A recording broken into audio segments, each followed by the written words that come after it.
స్వామీజీ. అవును మాత. రాబోయే నాగుల చవితి లోపు ఈ బాలిక మరణించబోతుంది.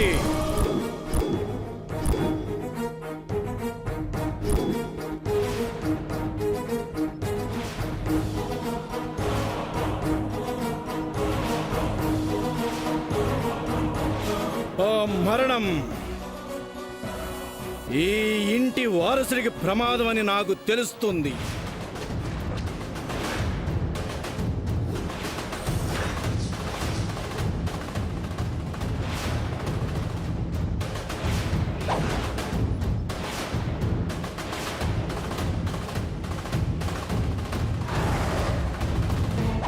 మృత్యుగంటల మోహంలో మారు మ్రోగుతున్నవి. స్వామీజీ, తాను మరణించబోతుందా?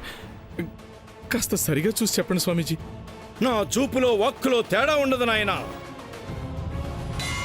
పోనీ పరిహారం ఏమన్నా ఉంటే సెలవు ఇవ్వండి స్వామి, చేస్తాం. జరగబోయే అనర్థాలను చెప్పగలనే కాని ఆపలేను నాయనా. భవిష్యత్తును మార్చే శక్తి నాకు లేదు.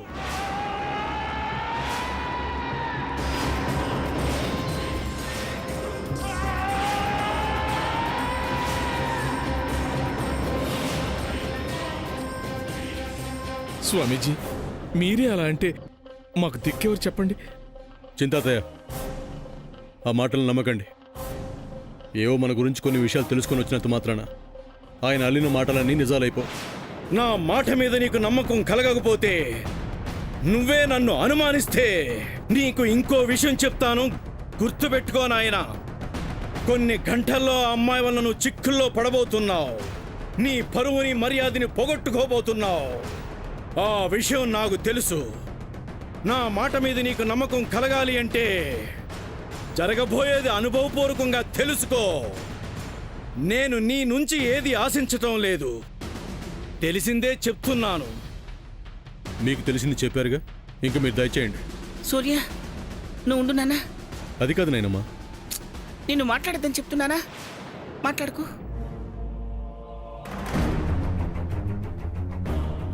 స్వామీజీ, ఏదో తెలియని వయసు, తెలియక మాట్లాడుతున్నాడు. ఆగ్రహించకండి, శాంతించండి. తరుణోపాయం చెప్పండి స్వామి.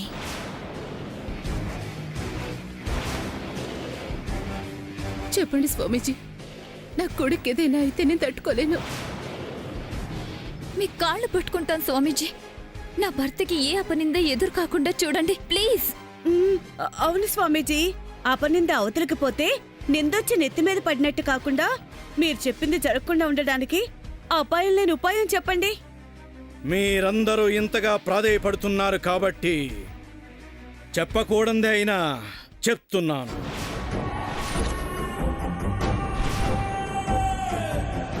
నాగుల చవితి లోపు జరిగే తన మరణాన్ని నేను ఆపలేను గాని నీ బిడ్డ నిందలు మోయకుండా పరిష్కారం తెలుపగలను. చెప్పండి స్వామీజీ, మీరేం చెప్తే చేస్తాం.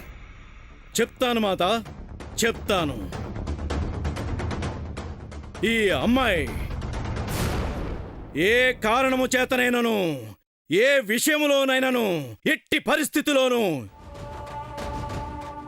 ఈ ఇంటి గడప దాటి బయటికి వెళ్ళకూడదు.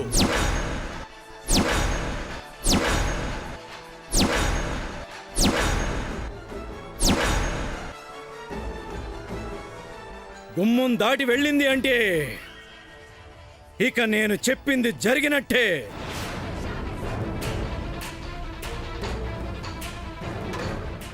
నేను చెప్పకూడనిది మీకోసం చెప్పాను. ఇక జాగ్రత్త పడాల్సింది మీరు. అలాగే స్వామి, మీరు చెప్పినట్టే చేస్తాం. ఎట్టి పరిస్థితిలోనూ ఆ అమ్మాయిని ఇంటి గడప దాటనివ్వను.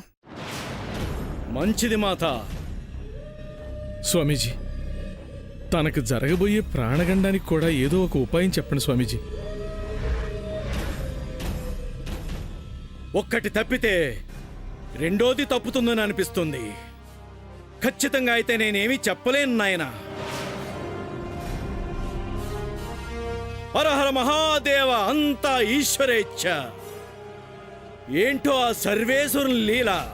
నాతో ఈ విషయాలన్నీ చెప్పించడానికే నన్ను ఇక్కడికి రప్పించినట్టున్నాడు. మీకు శుభం కలగాలని కోరుకుంటున్నాను. మీ నుంచి నేనేమీ ఆశించడం లేదు. నాకు తెలిసింది మాత్రమే మీకు చెప్పాను. హర హర మహాదేవ శంభో శంకర.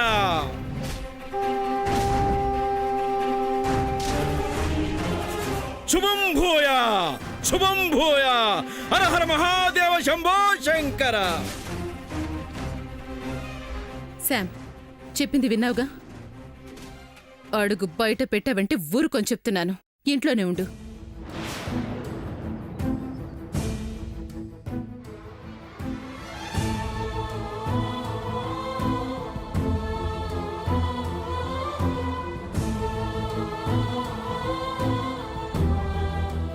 గ్రాండ్మా, ఇక మీదట మనం చాలా జాగ్రత్తగా ఉండాలి. సమంత వల్ల సూర్యకి ఏ హాని జరగకూడదు. తెలిసిన తర్వాత కూడా ఎందుకు జరగనిస్తాను సామాన్య? అమ్మా, మీకెలా చెప్పాలో నాకు అర్థం కావట్లేదు.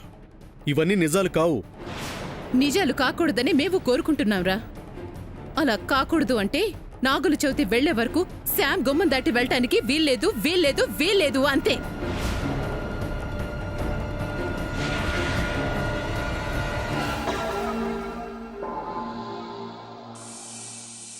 డాడ్, నీ ఎంట్రీ సక్సెస్. ఇక అసలు ప్లాన్ స్టార్ట్ చేయి.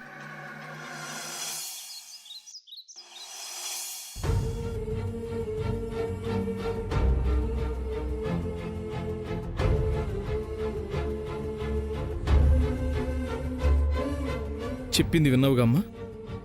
కాస్త జాగ్రత్తగా ఉండు. అయినా ఇదేం తలరాతో అర్థం కావట్లేదు.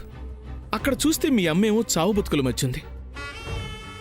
తన ఆఖరి కోరిక తీర్చడం కోసం నువ్వు ఇక్కడ కష్టపడుతుంటే ఈ టైంలో నీకు ప్రాణగండం ఉంది అంటున్నారు. ఆయన చెప్పిన మాటలు మీరు నమ్ముతున్నారు చింతాతయ్య? నేనైతే నమ్మడం లేదు. ఎవరో కావాలనే ఆయన్ని మన దగ్గరికి పంపించి చెప్పినట్టుంది. లేదమ్మా, అలా ప్రతిదీ అనుమానించడం సరికాదు. ఎవరి వాక్కులో ఏముందో, ఆ మాటకి ఎంత బలం ఉందో మనకు తెలియకుండా అంచనా వేయకూడదు.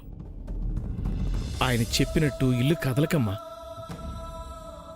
నా గురించి నేను భయపడ్డం లేదు చింతాతయ్య. మామ్కిచ్చిన మాట ఎక్కడ నిలబెట్టుకోలేకపోతాననే భయపడుతున్నాను. అమ్మా శ్యామ్, నిజమేగా చింతాతయ్య? ఇప్పటి వరకు నేనేం చేయగలిగాను? చేసిన ప్రయత్నాలన్నీ యూస్ లేకుండా పోయాయి కదా. అవుతాయమ్మా. ఎప్పుడో తెలియదు కదా. అందుకే నాకున్న ఈ టైంలోనే నిజాన్ని అమ్మమ్మకి నిరూపించాలి. నిరూపించుకుందాం. ఇప్పుడు నీకు సూర్య కూడా తోడున్నాడు కదా. కాబట్టి నాగుల చవితి దాటేంత వరకు నువ్వు గడప దాటకమ్మా. ఈ విషయంలో నీకు మాట ఇవ్వలేను చింతాతయ్య. శ్యామ్, అవును చింతాతయ్య, ఆయన చెప్పింది నిజమైతే నేను ఇంట్లో ఉన్నా కూడా చనిపోతాను కదా. చావు రాసి పెట్టుంటే ఎక్కడైనా వెతుక్కుంటూ వస్తుంది. అది కాదమ్మా. అదే నిజం చింతాతయ్య. నాకున్నది 4 రోజులు గడువే అయితే నేనెక్కడున్నా నా ప్రాణాలు పోతాయి. అలా మాట్లాడకమ్మా శ్యామ్. అందరితో పాటు నువ్వు ఆయన మాటలు నమ్ముతున్నప్పుడు జరిగేది అదే కదా చింతాతయ్య. అందుకే నేను ఇంట్లో ఉండడం కుదరదని చెప్తున్నాను. నాకే అవకాశం వచ్చినా నేను వెళ్తాను. నాకు ముఖ్యం నా ప్రాణాలు కాదు, మామ్ కోరిక. తనకి నేనిచ్చిన మాట. అది కాదమ్మా. ఇది నా నిర్ణయం చింతాతయ్య. నువ్వెంత కన్విన్స్ చేసినా మార్పు ఉండదు. భగవంతుడా, ఏంటయ్యా ఈ పరీక్ష? ఈ అమాయకురాలను ఏం చేయబోతున్నా?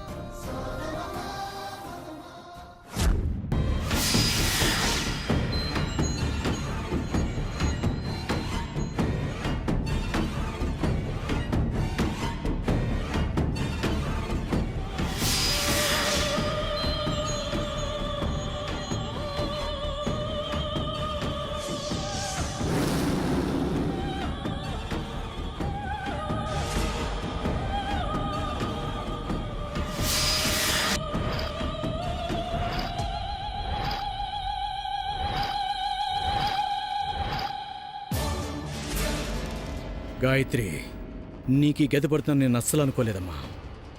నిజాన్ని మనసులోనే చంపేసుకొని చక్కగా బ్రతుకుని డబ్బులిస్తే నువ్వేమో చక్కగా బ్రతుకుతూనే నిజాన్ని కక్కేశావు.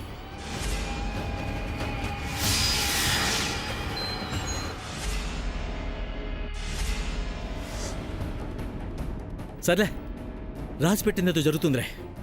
నువ్వు మాత్రం ఏం చేస్తావు? ఇప్పుడు మాత్రం ఒకటి చెయ్యాలి.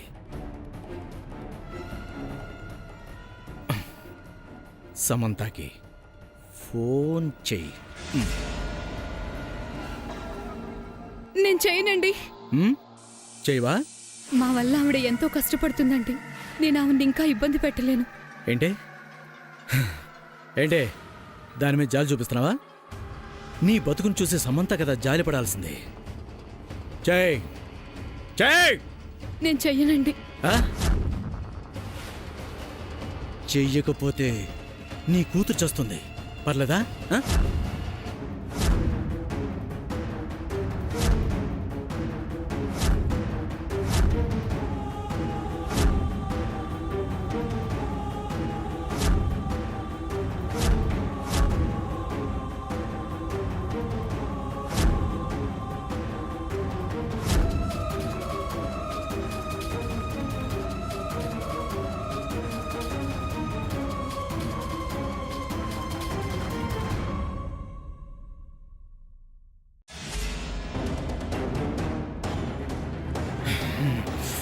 ఏయ్, లే, లే.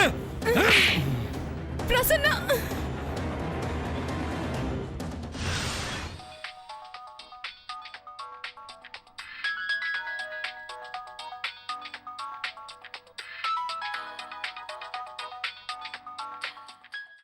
హలో,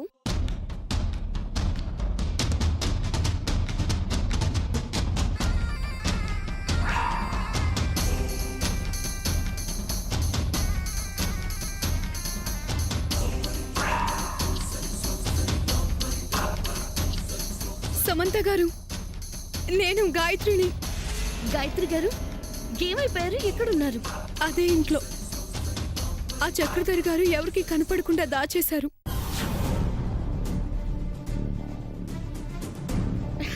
ఇప్పుడు అక్కడే ఉన్నారా? అవునండి. వారి నుంచి తప్పించుకునే ప్రయత్నం చేశామని మా పాపని తల మీద కొట్టాడండి. పాప ఇప్పుడు ప్రాణాలతో పోరాడుతుంది.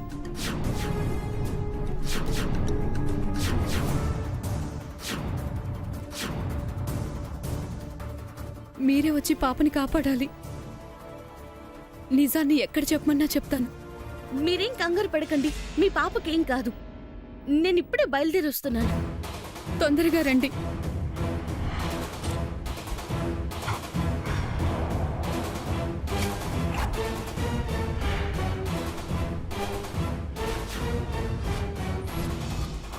సార్ వస్తున్నారు. ఈ పని నేను చెప్పినప్పుడే చేసుంటే బాగుండుండేది. కానీ అప్పటి వరకు నీ కూతురు బతుకుతుందో లేదో చూద్దాం. ఏమండి? వినండి, అనవసరంగా నీ సొంత తెలివితేటలు వాడావంటే నీ కూతురుకు పట్టిన గతే నీకు పడుతుంది. జాగ్రత్త.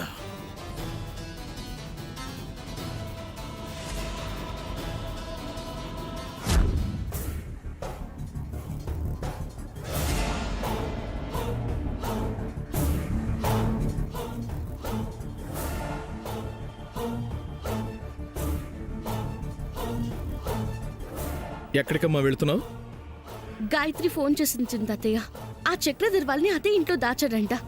అక్కడి నుంచి వాళ్ళు పారిపోయే ప్రయత్నం చేస్తే పాపని కొట్టాడంట చింతాతయ్య. ఇప్పుడు ఆ పాప పరిస్థితి బాలేదు. నన్ను కాపాడమని ఫోన్ చేసింది. కాపాడడానికి వెళ్తున్నావా? నిన్నెక్కడికి వెళ్ళొద్దని చెప్పాను కదమ్మా. ఇప్పుడు నువ్వు ఇంట్లో కనపడకపోతే ఊరుకోరమ్మా. పాపం పాప చింతాతయ్య. నీ బాధ నాకు అర్థమవుతుందమ్మా. కానీ ఆ చక్రధర్ని నమ్మడానికి వీల్లేదు. నా మాట విని సూర్యన్ తోడు తీసుకెళ్ళు. బావ ఇంట్లో లేడు చింతాతయ్య. ఫోన్ చేస్తే కనెక్ట్ అవ్వడం లేదు. నాకేం కాదు చింతాతయ్య. అది కాదమ్మా, నా మనసుకేదో కీడు శంకిస్తోంది. చింతాతయ్య ఏం కాదు. నేను వెళ్ళడం వల్ల ఒక ప్రాణం నిలబడుతుంది. అమ్మమ్మకి నిజం తెలుస్తుంది. నేను వెళ్తున్నాను చింతాతయ్య. అది కాదు. ఈలోపు బావొస్తే నువ్వు చెప్పు. అమ్మా శ్యామ్,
పాపా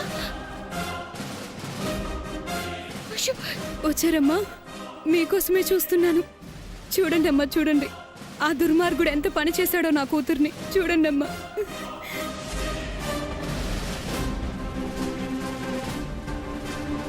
అమ్మా మీ ఫోన్ ఒకసారి ఇవ్వండి అమ్మా, అంబులెన్స్కి ఫోన్ చేస్తాను.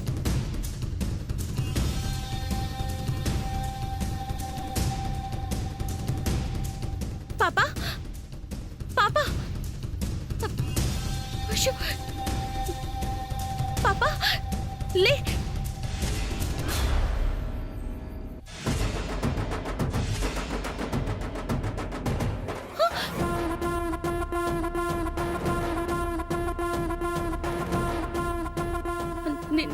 నీళ్ళు ఆగు, ఆగమ్మా.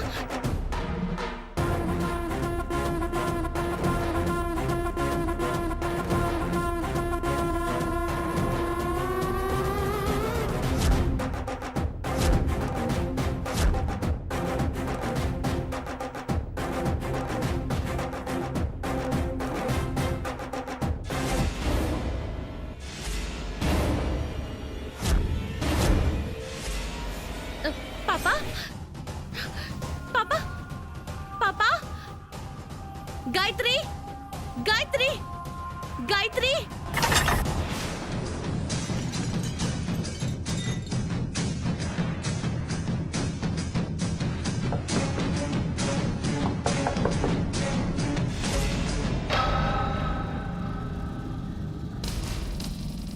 గాయత్రి గాయత్రి గాయత్రి సమంత,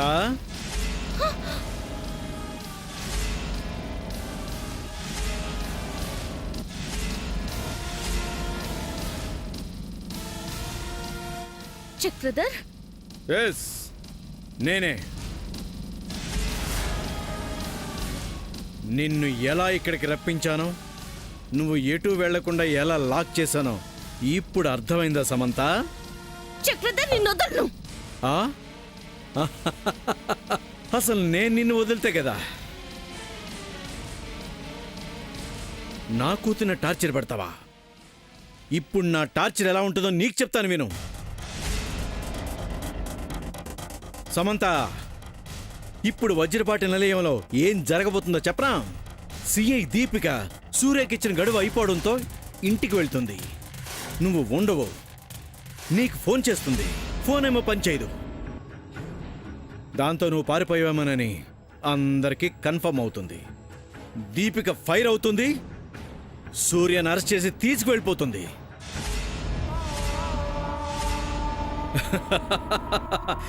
అప్పుడు నేచురల్గా అందరికీ నీ మీదున్న కోపం ద్వేషంగా మారిపోతుంది. నీ పేరు చెప్తేనే అసహించుకుంటారు, నీ మొహం చూడడానికి కూడా ఇష్టపడరు. శాశ్వతంగా నీకు ఆ ఇంటితో సంబంధం తెగిపోతుంది. అప్పుడు నా కూతురికి నీ అడ్డే ఉండదు. ఇదమ్మా జరగబోతుంది. తలుచుకుంటూ ఇక్కడే చావు. బాయ్ సమంత. కూల్. పదండి.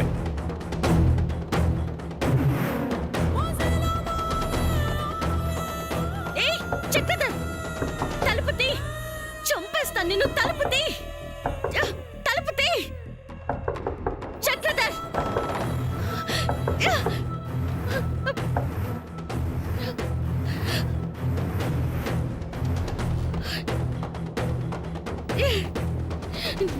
నేను ఇప్పుడు ఇంట్లో లేకపోతే దీపిక బావని అరెస్ట్ చేస్తుంది. ఇక్కడి నుంచి ఎలా తప్పించుకోవాలి?